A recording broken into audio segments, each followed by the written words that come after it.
after I got out of the hospital. Oh, come on. Okay, can I just say, I've done so many humiliating things on this podcast. I've had containers of pins explode everywhere. I've had so many things, and you haven't had hardly one. And so I'm so happy this just happened.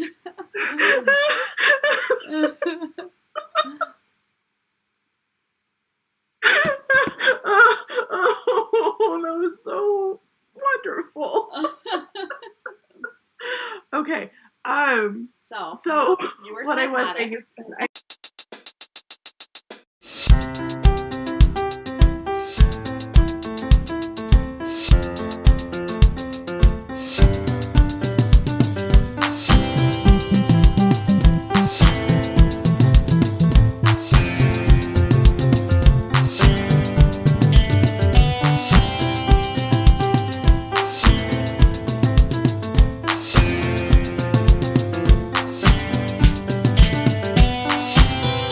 One, two, three. Hi.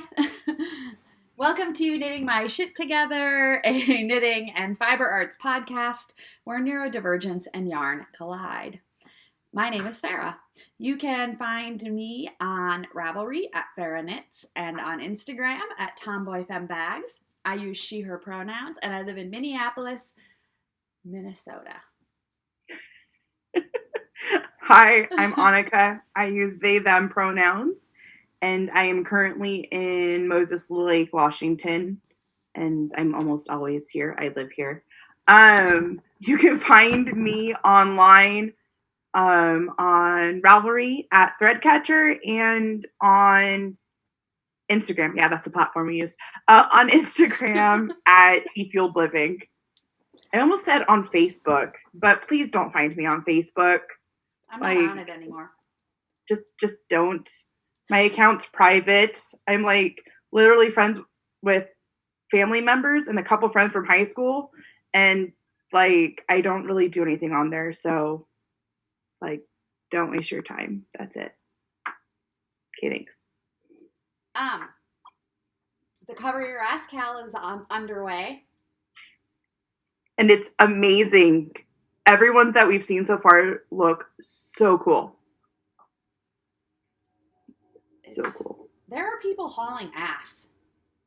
You mean like you? Kat passed me today. Really? Yeah. She's You now two are midway so up her far thigh. But that's to be expected. She's knitting with worsted weight yarn. Is she? I thought she's doing great. No, two held together. Oh. Yeah. So like a sport probably, or DK maybe. Mm-hmm. I don't know what that comes out to. So that's happening. It's never too late to join the Cover Your Ass Cal. It will be probably on March 1st. But if you really... I believe in you. If you want to join it then, you can totally do it. Yeah, you can. I'll support you. On March 30th, it would be too late. Probably even March 29th. But I don't know. How fast do you think you could knit one? I guess it depends on the weight of yarn. Yeah. It also depends on what size, person you're knitting for, too, I think. If you're either way, come join us. If you're 5 feet tall and 100 pounds soaking wet, and you want leggings out of bulky weight yarn, you could join us on the 30th and still do it. I'm pretty sure. Yeah. Yeah. Okay, so that's going on. You can find out more information in our Ravelry group, the link to which is in the description box down below here. And yeah, also patrons. We have patrons. We have a Patreon account. We are doing a patron giveaway, too, over the next week. It will launch when this publishes tomorrow on Monday, and it will go for a week, and it is a drawing. We have 6 prizes to give away. Let me show you what they are, because they're not done yet, because they can be individualized. So if you've watched previous episodes, we have a little saying about paying for your peacock. And it relates to, how would we describe if nobody's seen the episode where I said pay for your peacock, people? I'm pretty sure it was episode 21 where we talked about pay for your peacock. And you can go watch that episode. And it's even in the intro. It's in the intro, yeah. Get caught up. And it's really about people not taking advantage of things, of accessibility things that are there for disabled folks, and not using your mental health as an out for being held accountable for bad behavior. And so that was a random phrase I said, and it was kind of, I have to say, I cracked myself up. Yeah. So peacock stitch markers. So here's the deal. This next week, we are going to do a drawing next Sunday when Annika and I record. And we are going to draw from among our patrons at any level. You can be a patron at any level and be in this drawing. And it's these little peacock things. Now, here's the deal. You might look at this and say, Farrah, that is just a charm. And you're right. Right now, it's just a charm. Are you okay? I got mint chapstick on my gums, and then it started burning. But I'm okay now. I'm like, what is happening over there? I'm a disaster of a human being. That's what's happening over here. But sorry. All of that to say, right now it's just a charm. And that's because each winner is going to get to choose whether they want theirs to have a lobster clasp progress keeper style or a loop that will fit up to US 9 needles. Stitch marker, like loop. So you get to decide. So pictures of these will go up on Instagram, and we will do the drawing on next week's episode and announce them on Monday when we release the podcast. And if you want to enter the drawing to win a peacock, stitch marker, or progress keeper, become a patron at any level. And you can find a link to our Patreon. We'll put one in the description box down below to become a patron. And that's that. Do we have any other podcast news? I don't think so. Are your gums okay? Yeah, they're good now. Okay. What are FOs? Let's move on. Do you have any FOs, Annika?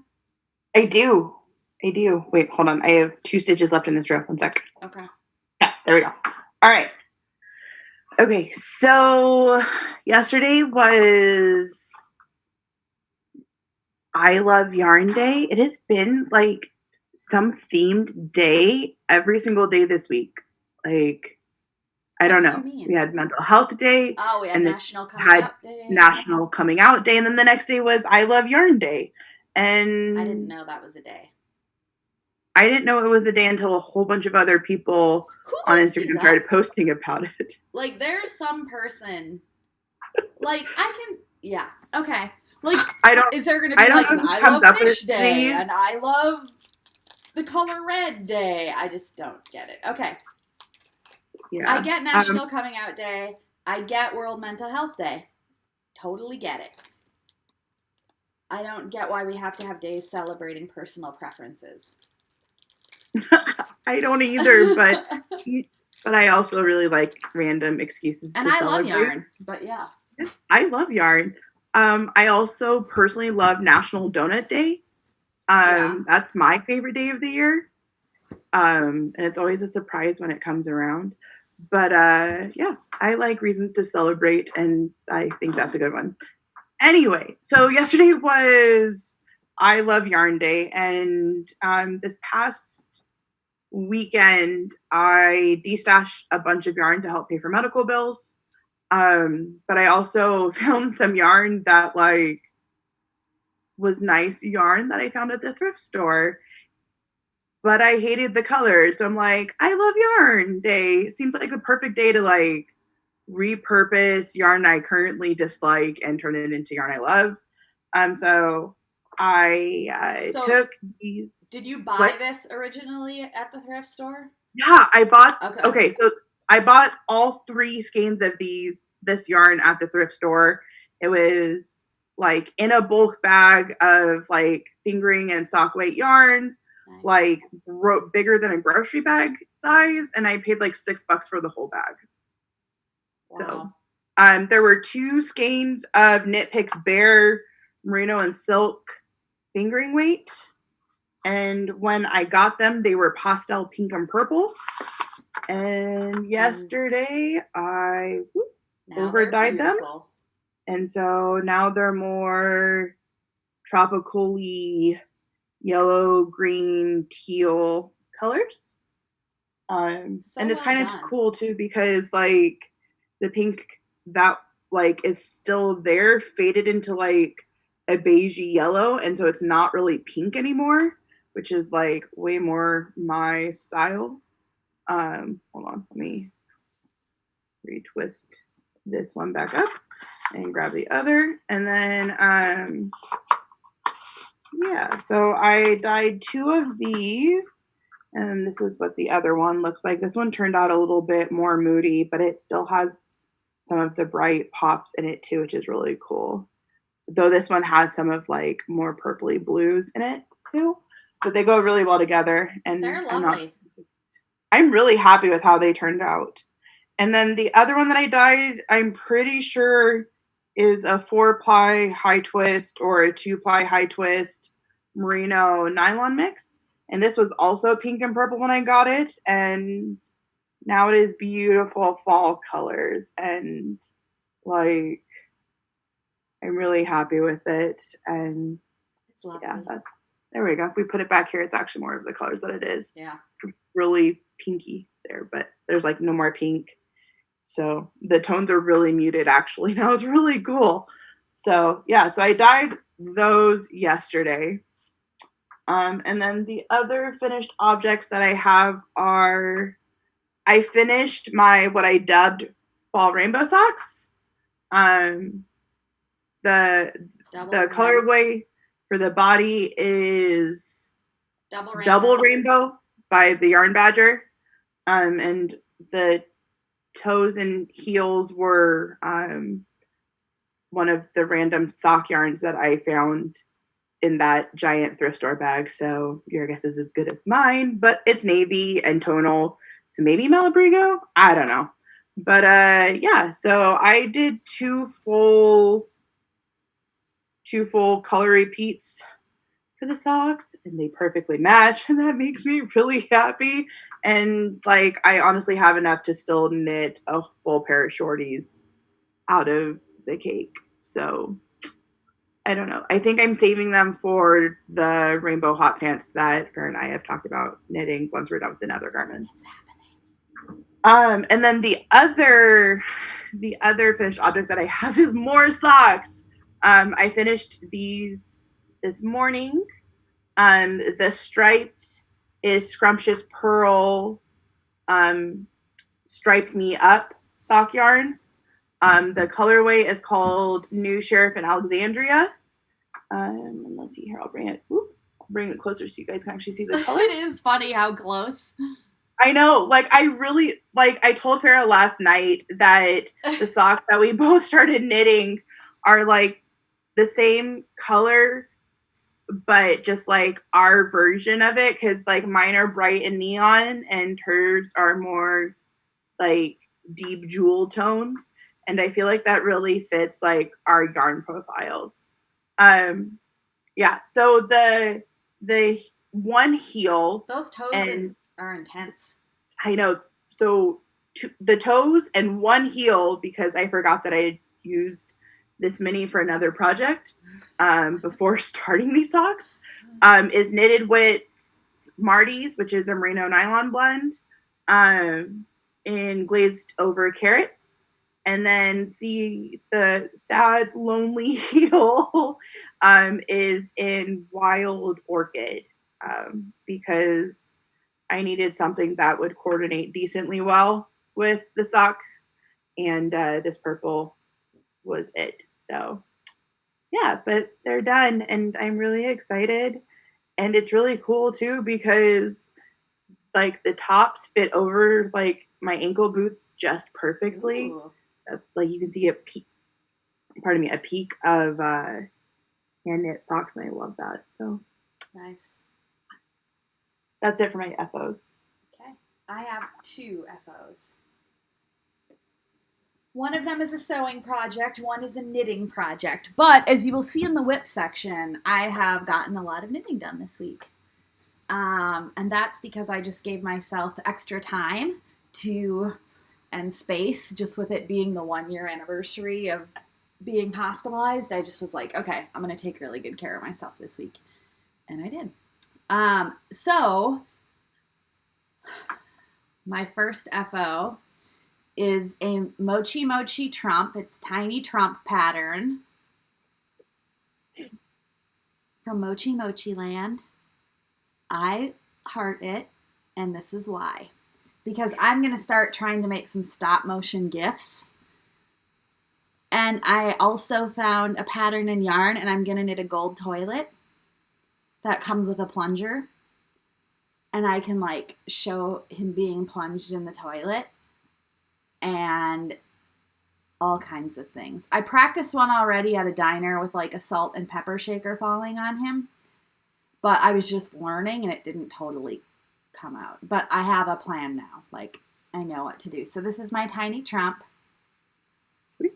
He has a very bright orange face. And I kind of nailed his hair. You did. I'm pretty happy with that hair situation.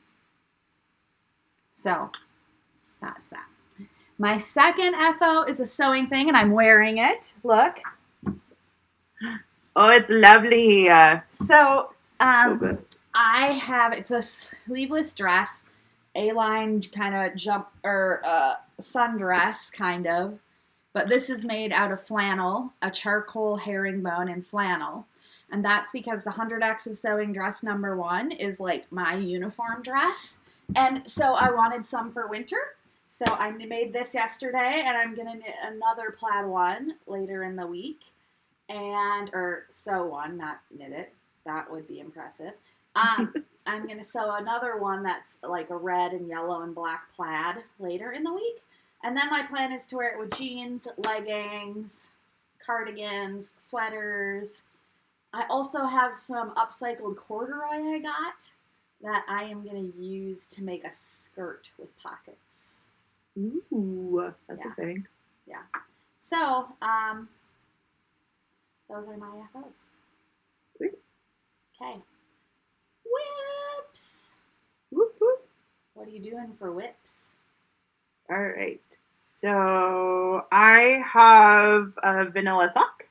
Well, actually, this is sock number 2. Nice. The yarn that I'm using is from Mita Yarn's Chroma colorway on the Steady sock base, and I love it. The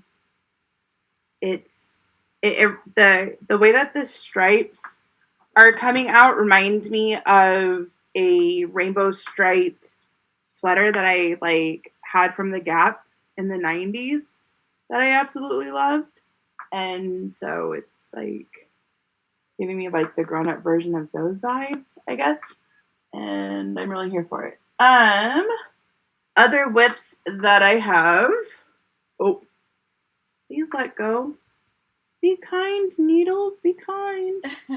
Oh, there we go. Okay. Another whip that I have is I'm knitting the Trelawney shawl by Clever Stitch. And what do you need?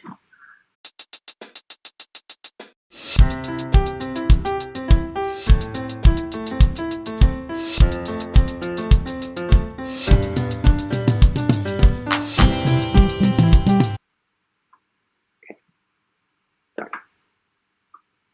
Guess what clip is going in the beginning this week?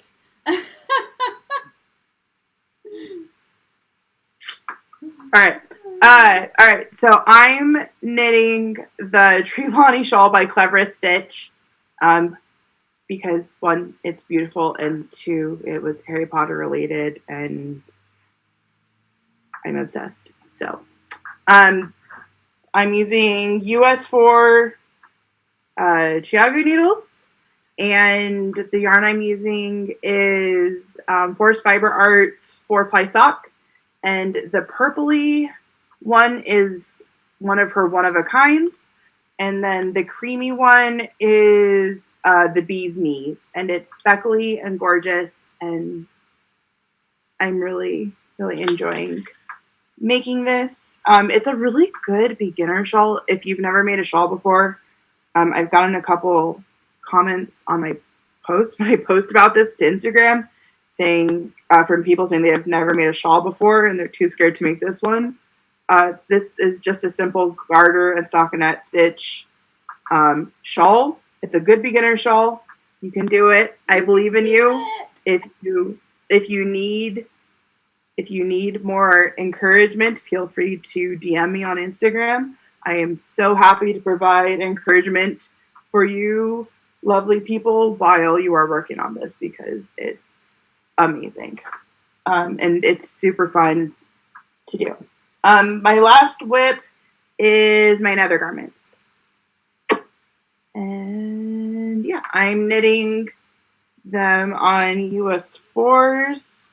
And I'm using Woolly's Cakes in Neptune, and I finally got to a color, and that's not gray, and I have knit these so much faster now that I'm not knitting with gray yarn. But yeah, it's a DK-ish weight yarn. It's a 3, so it's a light, which means that it could be sport or DK. But yeah, it's really soft. And I'm actually really enjoying knitting these. I'm like so surprised and impressed how much I'm enjoying knitting these. Like, I really didn't expect to enjoy this knit along as much as I am so far. So it's the magic of Elizabeth Zimmerman, pretty much. It is. So I know you're less of a Elizabeth Zimmerman super fan than I am, but yeah, you and Sultan are like huge fan people, and I love it. Is that it? Yeah, that's it. Okay, I just picked up a drop stitch, so good timing. Okay, my whips. The first one are these vanilla socks. This is the second sock. I am almost done. I don't have the heels in, but I think I'm going to finish this week. Here's the first one. Here's the second.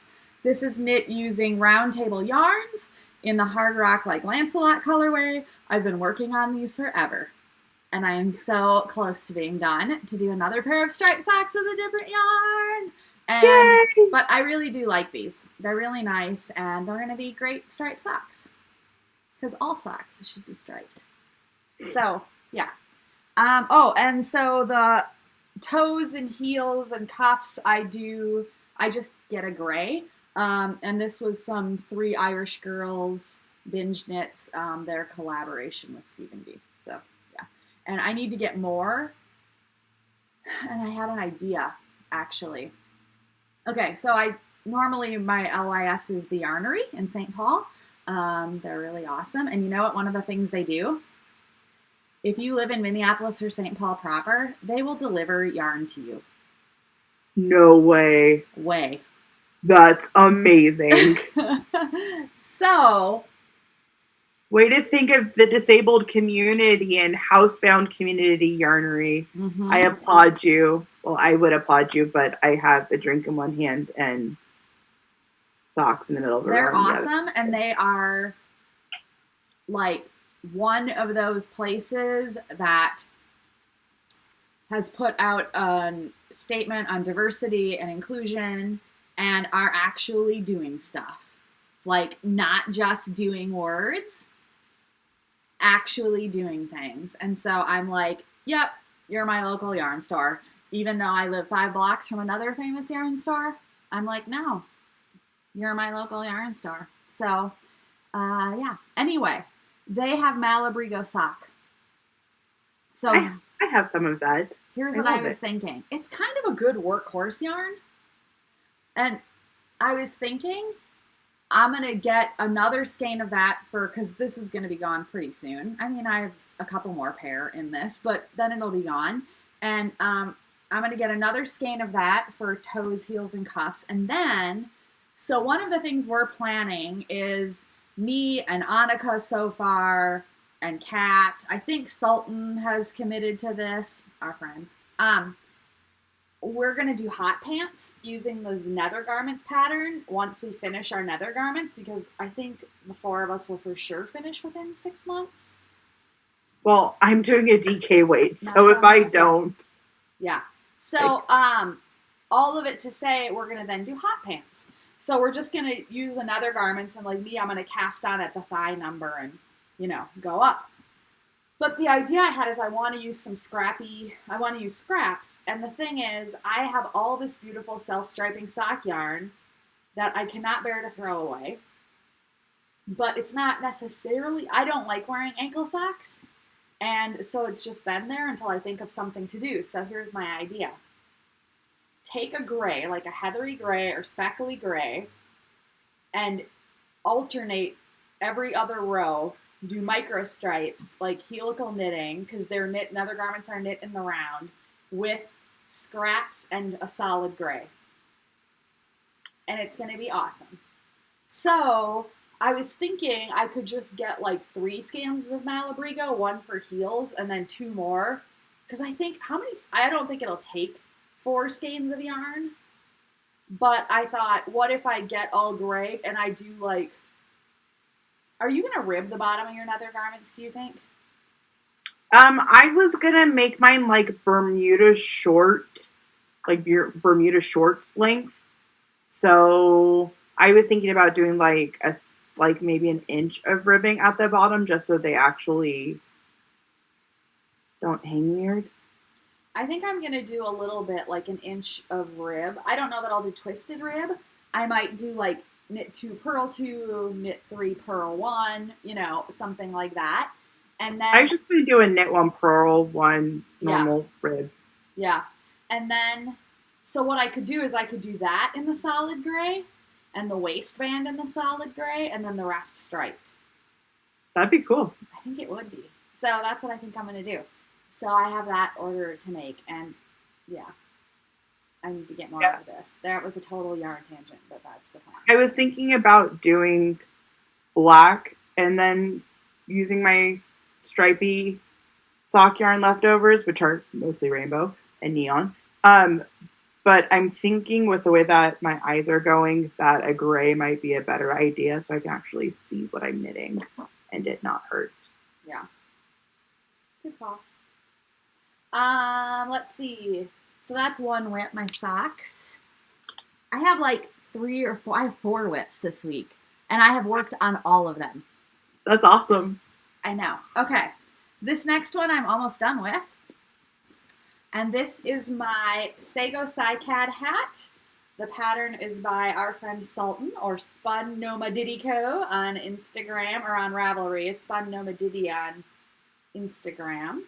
Or is it Co at the end? I think it's Co on Instagram and just Spun Nomadiddy on Ravelry. And he'll be in the show notes and in the description box. We'll have his Instagram tag. So he released this pattern this last week, and I hosted a cast-on party. It's called the Sago Cycad hat. It is named after a type of fern that grows in the rainforest, the Amazonian rainforest, right? I think so. And you see it has these stitches, these slipped stitches that are amazing. It kind of reminds me of a herringbone too, almost in a way. I am doing the size medium, and you can do it in a beanie or slouch. So I am doing the slouchy, and I'm to the last little set. I'm to the last chunk of the little slip stitches. Awesome. And then I decrease. I think I have like 1.5 inches, maybe more to knit of that before I start decreases. Awesome. So theoretically, I could finish this tonight. And it is amazing. And I am knitting this on US 4s. I am using Forest Fiber Arts 4-ply sock in avocado. And I love it in this. I'm going to have plenty left over that I will be able to use for something else fun. Hamilton sees like a bird or something on the roof. So, He's not going for Imelda this time? No. He's eaten some pieces off of Imelda, though. Imelda's my spider plant.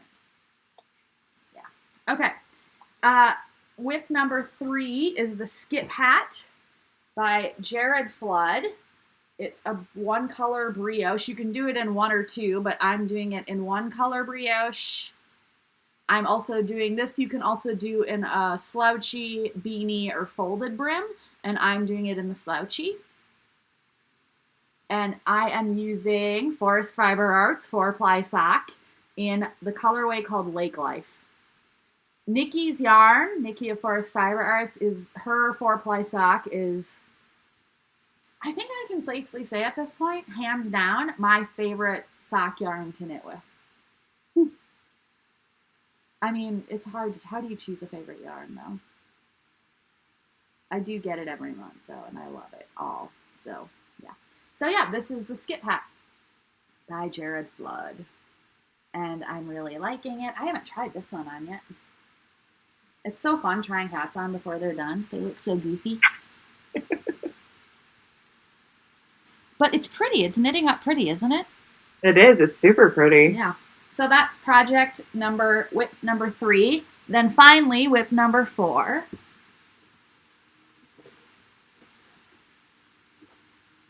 Is my nether garments. Hamilton, you cannot eat Donald Trump. I mean, you can. He also knocked it out of gallery view. Go away, you can't eat the Donald. Okay. Hold on. Did it again with the chapstick. Wow. All right. Ooh, I'm grabbing different chapstick out of my bed. I'm not having good luck with that. Okay. So these are my nether garments. I am up over my knee now. They're so pretty. Yeah, I'm up over my knee.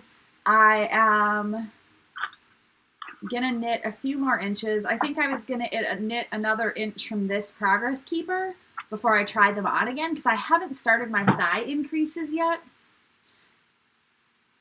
Because I wanted to wait until I knew, because they're still a little, it's leggings. You want it to have a little negative ease, and these are still a little loose. So they fit great though. Like, I love them. I'm just not starting thigh increases yet, which I'm glad. So yeah, this yarn is Learn as Lace's Soulmate, and this was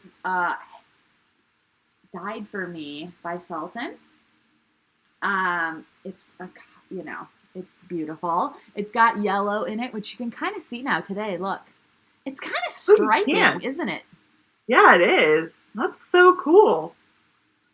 It is so freaking gorgeous. I love it, and I will probably never take these off my body once they're done.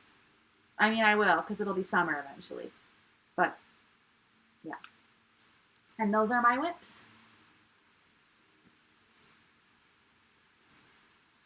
Okay, should we move on to the mental health moment? Mental health moment. Okay, this week's mental health moment. I was like, we'll be Mythbusters. So, I'm having yarn issues. Okay, so you'll remember this week was World Mental Health Day, and a lot of it is about, it's about raising awareness, ending stigma around mental health and mental health care, and yeah. So I told Annika that I thought for the mental health moment, because we take turns choosing, that I thought for the mental health moment, what I would like to talk about is if there is somebody who has decided they, maybe for the first time, are going to pursue going to talk to a therapist or talk to their doctor about mental health, or maybe you've seen therapists, but you're having a crisis and need to actually go to the hospital to be safe, but you're too afraid to. We're going to talk because we've both had both of those all those experiences. So we thought we would talk about them a little bit to dispel myths. The one thing that we do need to say is that Farrah and I are not actually dispensing medical advice. We are not. We are not medical doctors or psychiatrists or therapists.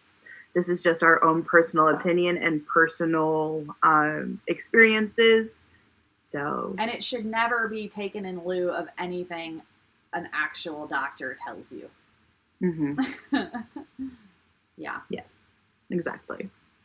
Okay, so when's the first time you went to a therapist? The first time... And have you had both good and bad therapy experiences? I have definitely had good and bad therapy experiences. So I didn't see a therapist for the first time until after Tobin was born.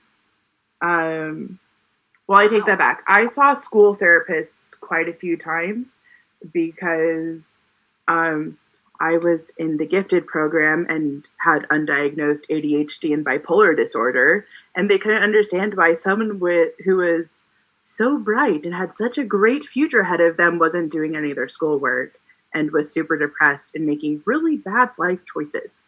So I saw a school therapist quite a few times. And like, they were great and lovely people and did what they could with the resources that they were given. But I saw an actual, like, paid for out of my own money therapist for the first time after Tobin was born. With Linnea, I had postpartum depression after she was born. And after Tobin was born, I had postpartum psychosis and was hospitalized for the first time in a mental health ward. But after I got out of the hospital. Oh, come on. Okay, can I just say, I've done so many humiliating things on this podcast. I've had containers of pins explode everywhere. I've had so many things, and you haven't had hardly one. And so I'm so happy this just happened.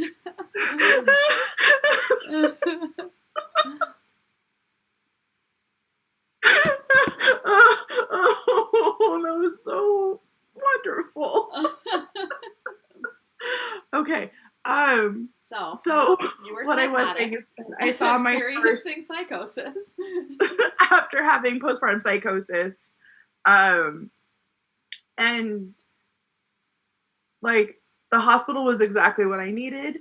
At the time, I got put on antipsychotic medication that helped me stop having psychosis, and I also got like lots of sleep, which also really helped get rid of the postpartum psychosis. Or at least for my body, it did.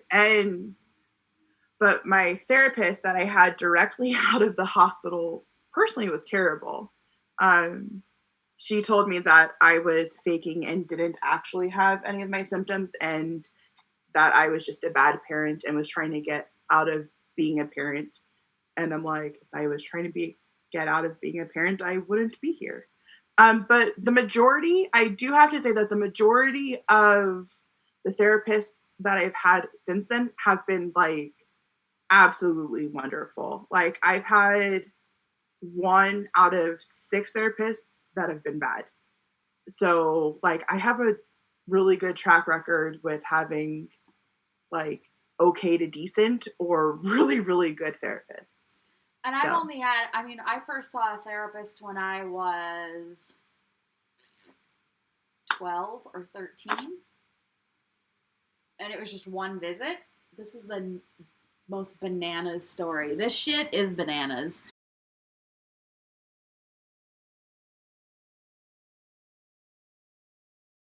So B-A-N-A-N. So I was suicidal to the point that I was making plans and picking days and writing it in my journal. And I didn't know that my mom was reading my journal behind my back. So, I mean, she of course read that and was quite upset and freaked out.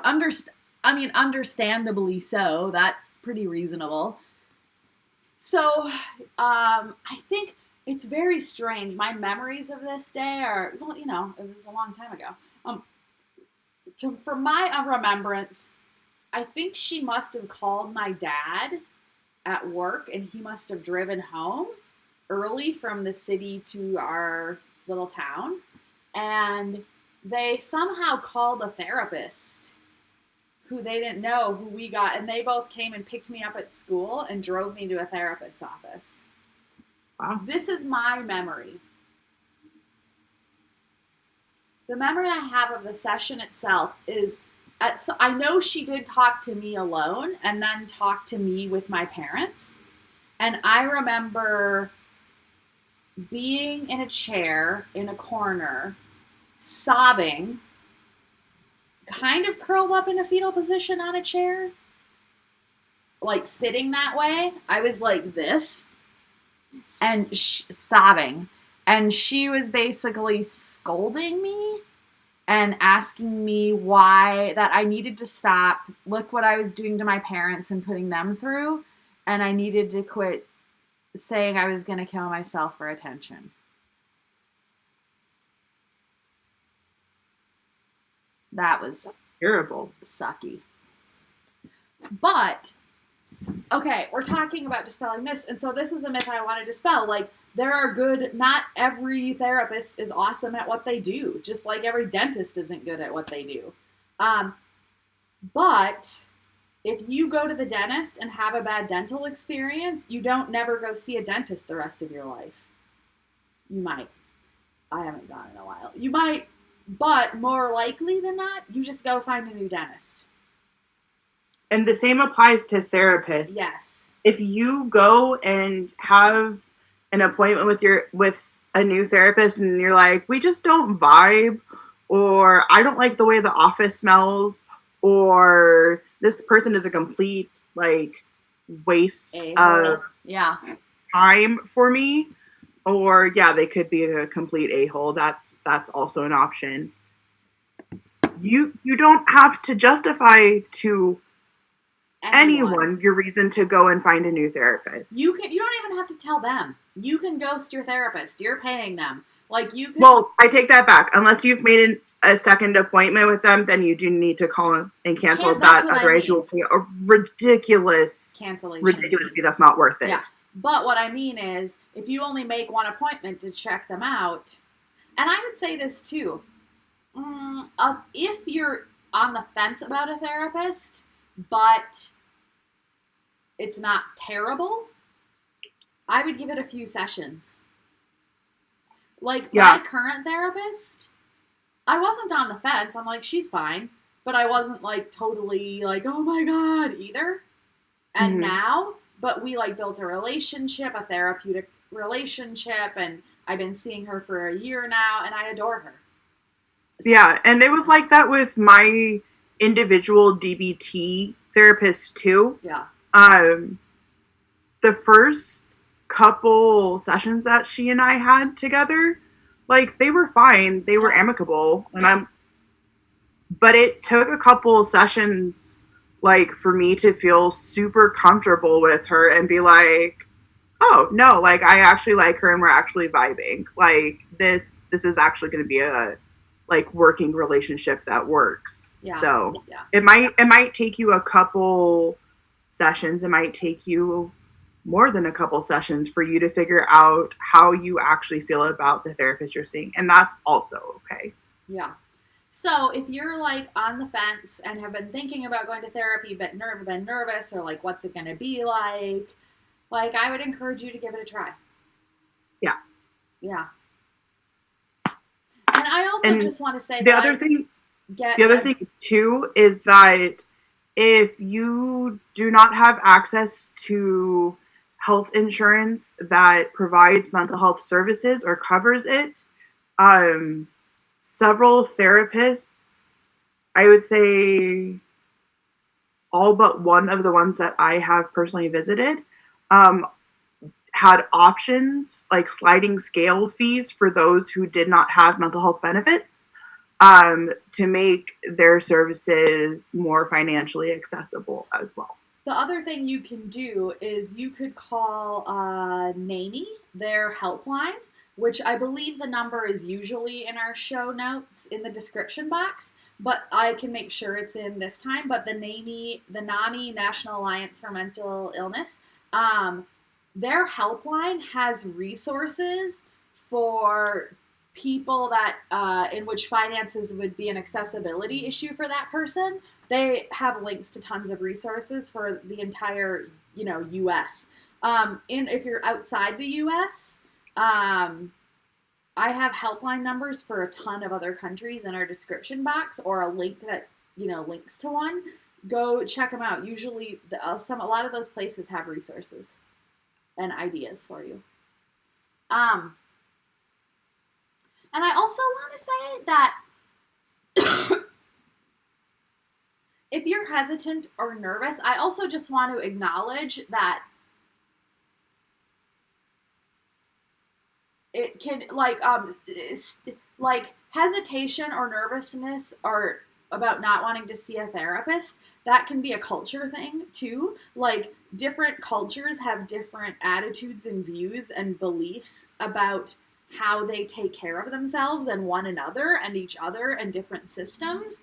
And if you're a person deciding to try a different thing, like, I can see where that could feel totally strange as well. But I think if you really want to do it, give it a try.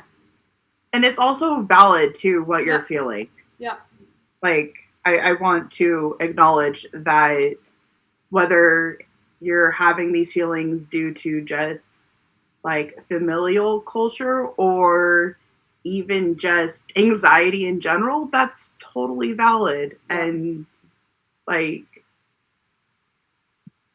if that's also not accessible to you right now because of that fear or that anxiety or societal or familial pressures, there are other community resources that are available to you that may not be as scary or carry the same stigma in that way. Yep. That you can also look into. So, and then I just want to dispel a myth around hospitals before we end the mental health moment, because I think there's a lot of stigma around that because of media and other things.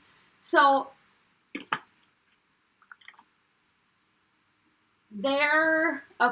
so first off, let me say this. If you do not feel safe with yourself, if you do not trust yourself with yourself, you need to go get help right away. If you feel like you're in immediate danger to yourself or somebody else, go to an emergency room. If you can't go to an emergency room, call 911 and the emergency room will come to you. Because your safety and your health is 100% worth it. Yeah. And I don't know if you need to hear it, but we want you alive and we think you're worth it. Yeah. So. And I also want to acknowledge that when you're in that place, when I was in that place, and I've heard this from other people who've been in that place, people always say, well, there's light at the end of the tunnel, like there's hope, but you don't even see that when you're in that place. You can't see it. It's like you don't see anything. Like, you can't even imagine how it will feel any different or better. And you don't even, and so I'm here to tell you, it will feel different and better. It will. And you don't have to believe me. Like, I get how it's easy to be like, whatever, Farrah, shut the fuck up. But like, what I'm telling you is it's okay for you not to believe me, but I would encourage you to get help anyway. And I totally remember being in that place and being like, well, sure, they got to feel better in the end. And then just being in that mental space of, but life obviously goes better for everyone else but me. Yeah. And like, and that's the illness. Mm-hmm. It's the illness. It's your brain not talking correctly to you. Yeah. You are worthy of getting help and getting better, and whether or not your brain believes it, like, you do have the opportunity to get better in whatever aspect that means for your mental health, and things can be different. So, and also as reassurance, one of the things that stops people from taking that step and calling 911 and getting emergency help is our society, our media is inundated with all these false images.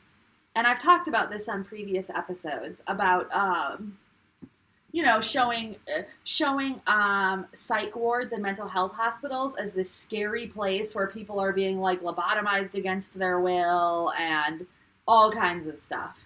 And that there's like constant like screaming and yelling and people getting jabbed with random syringes of medication, and none of that is true.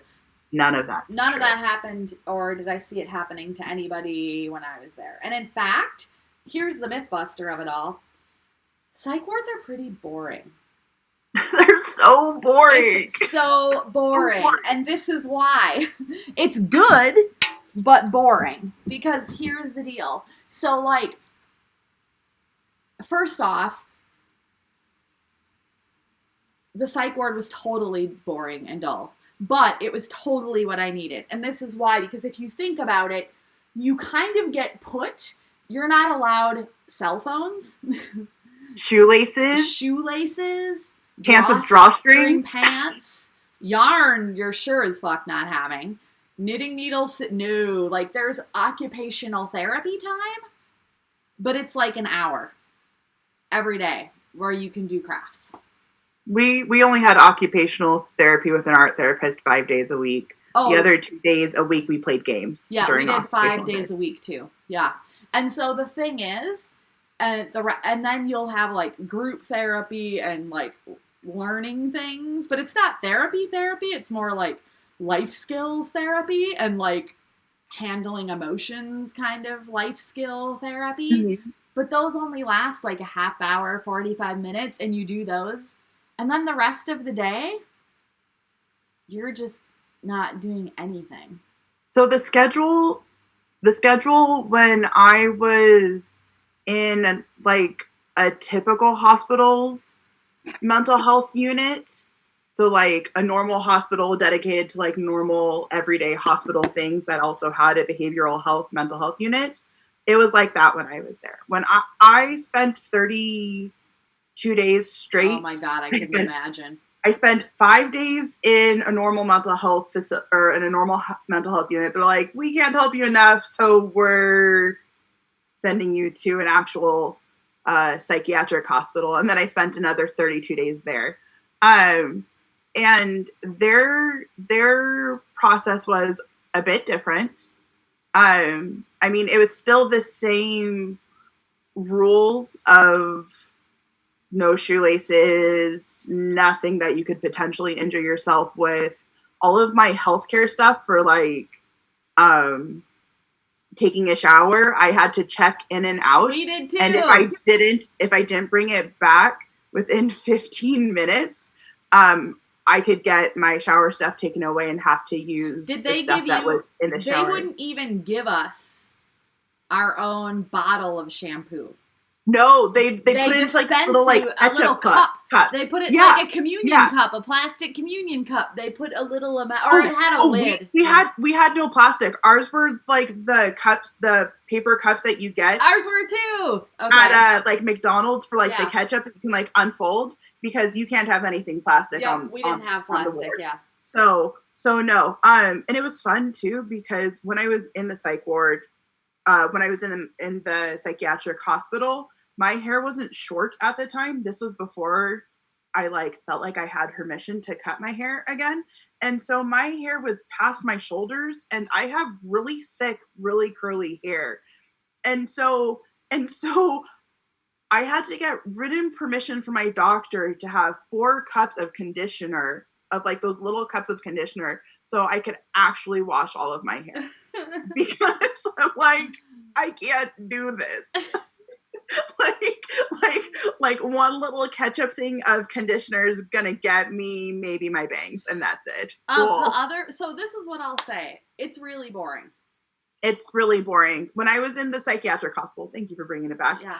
When I was in the actual psychiatric, like specializes only in psychiatric medication or medicine, we had like 3 hours of group therapy every day, which was like life skills that was taught by different therapists every day. We had yoga once a week that was like half an hour long. We had creative writing, which was half an hour long once a week. We had occupational therapy for an hour every morning. And then we had like relaxation therapy an hour before they started dishing out medications at night. And that was it. So here is the good thing, though, about all this. Okay, it's boring as hell, but the good news of all that is, like, you can still talk to people you want to talk to. There's payphones on the walls. But it's like you get plucked out of the real world and dropped. And the real world, when you're in a depressed, heightened state, is full of, like, triggers and stimuli and too much. And so it's like you get taken out of that and put in a little bubble where other people, because you can't be trusted to keep yourself safe, they do it for you. Mm-hmm. While they medicate you and get you stabilized. So when you do that like 72-hour deal, which is the typical stay, so psych wards, not psychiatric hospitals, but psych wards are meant to be short-term. Up to 5 days max, generally. Up to 5 days, just getting you stabilized and set up for longer-term care somewhere else. Mm-hmm. Yeah.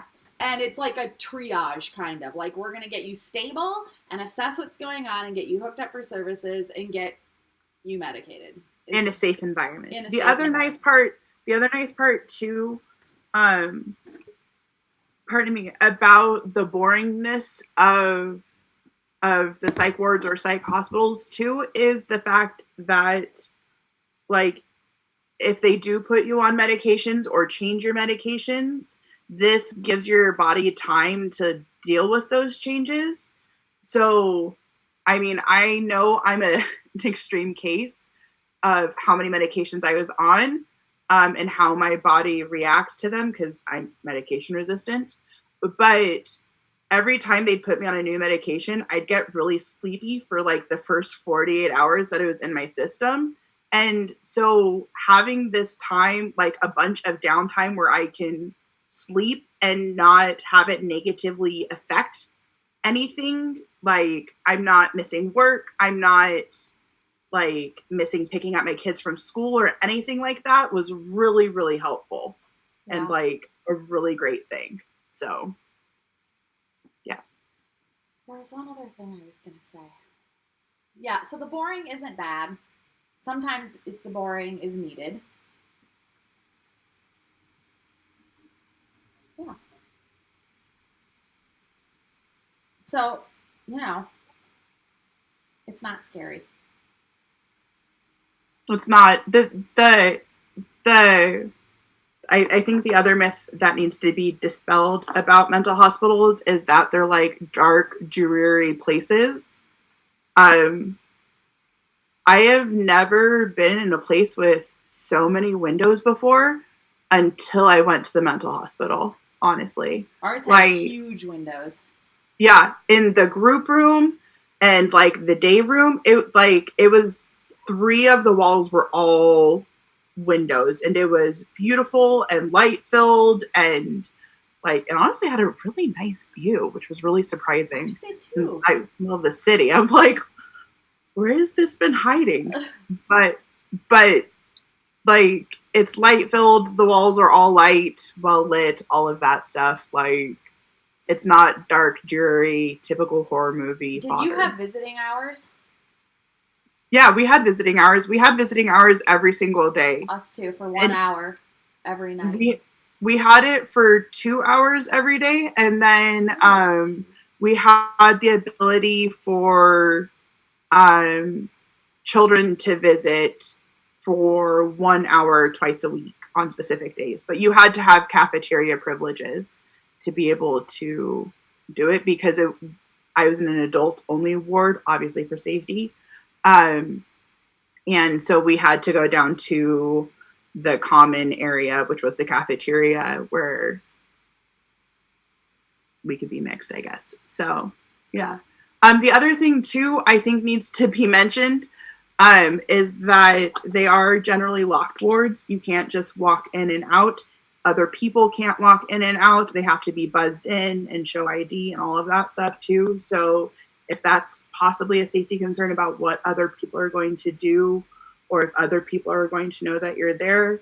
When I was in the mental hospital and the mental health wards, I had to give out a specific 4-digit code to anyone that wanted to be able to call and talk to me, because if they didn't have that code, then they wouldn't be able to get through.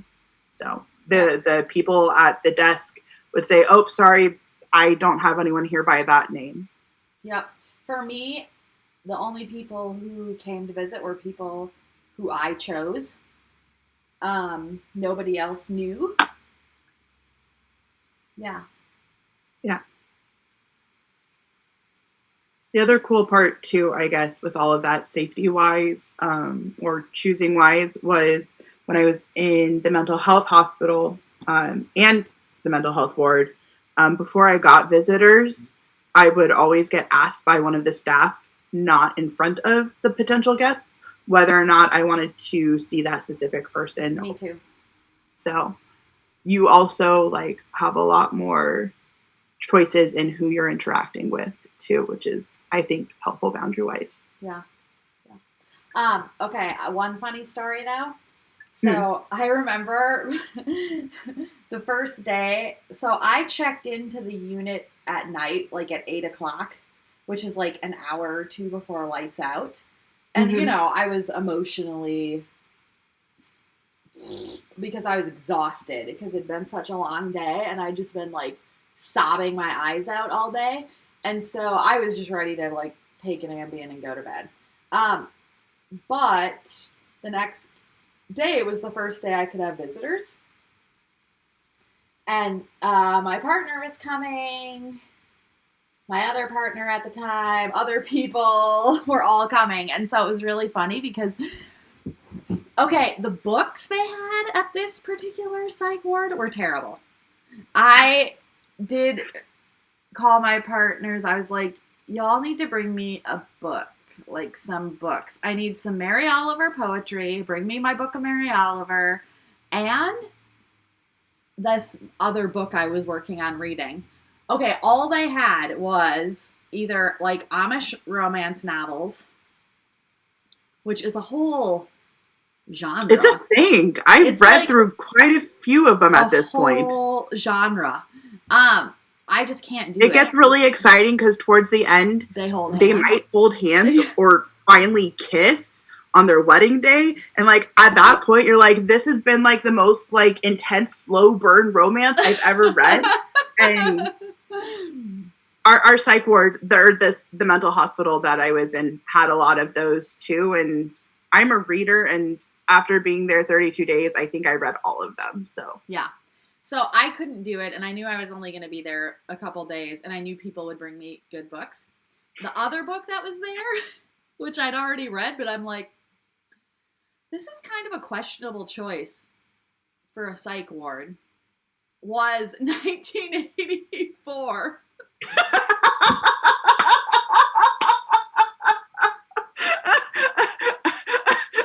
That's a choice. And I'm like, you guys read this, right? What is this on the shelf here?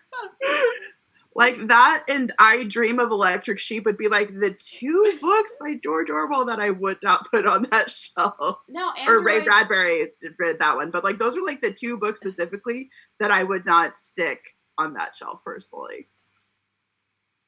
Was we it had the 1984? whole Game Aldous of Thrones Huxley. series. Aldous Huxley was 1984. Have you dream or androids dream? Do androids dream of a electric sheep? Was Philip K. Dick. Orwell was Animal Farm. Oh yeah. And I can't remember what else. But all of it to say, 1984. I'm like, so people can do Amish romance or this? Like, are you kidding? We had Amish romances. We had a bunch of different religions' holy books. We had almost the entire Game of Thrones series, which I did read while I was there. Yeah. We had Harry Potter and the Philosopher's Stone, which is the first book. We had The Prisoner of Azkaban, which is book 3. And then there was also book 7. And that was it. And I'm just like, where's 2, 4, 5, and 6? Did they make photocopies of the crossword puzzles at your place? And coloring sheets, yeah. Yeah. Every morning they would photocopy the New York Times crossword puzzle a whole bunch and set it out for people with pencils because you couldn't have pens. And you had to check out a pencil too. We were only allowed to use colored pencils, and if we needed it sharpened, we had to go to the nurse's station. Oh yeah, we had to check out the pencil at the nurse's station and then return it.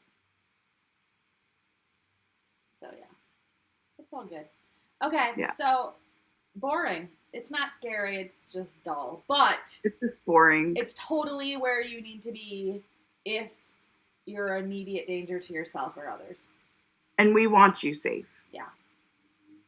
But hopefully that dispelled myths. Yeah, I hope so. I don't know. We can do more of those. If you all have questions like that you want us, especially our patrons, like questions about mental health care that like you don't need a license, not like a question you would ask a therapist because we're not therapists, but questions about like from our personal experience, feel free to DM them to us or submit them on Patreon. Yeah. Or you can leave them in the comments below too. That's cool. Maybe I'll leave a form. Yeah. Anyway, that's it for the mental health moment. Do we have anything else to talk about? I just want to show off my cool pig earrings. They have absolutely nothing to do with anything. Okay. But I found them at Goodwill with another pair of earrings for 99 cents. Some person made them using Shrinky Dinks. And that's amazing. I saw them and knew I had to have them. So yeah, look for the giveaway details on Instagram this week. Join the Cover Your Ass Cal, and if anybody, when you want to take pictures of your stuff as you're going, we love seeing your progress pics. It's really encouraging. So and Farrah and I will probably both share it since we share access to the Knitting My Shit Together. That happened this week. Instagram like 3 different times. We both shared somebody's thing. So we'll give you extra love if you do it, obviously. Yeah. So, just use the hashtag CoverYourAssCal, and I'll put that here so people can see it, and yeah, we'd love to have you join us. Yeah. Okay. We'll see you next week.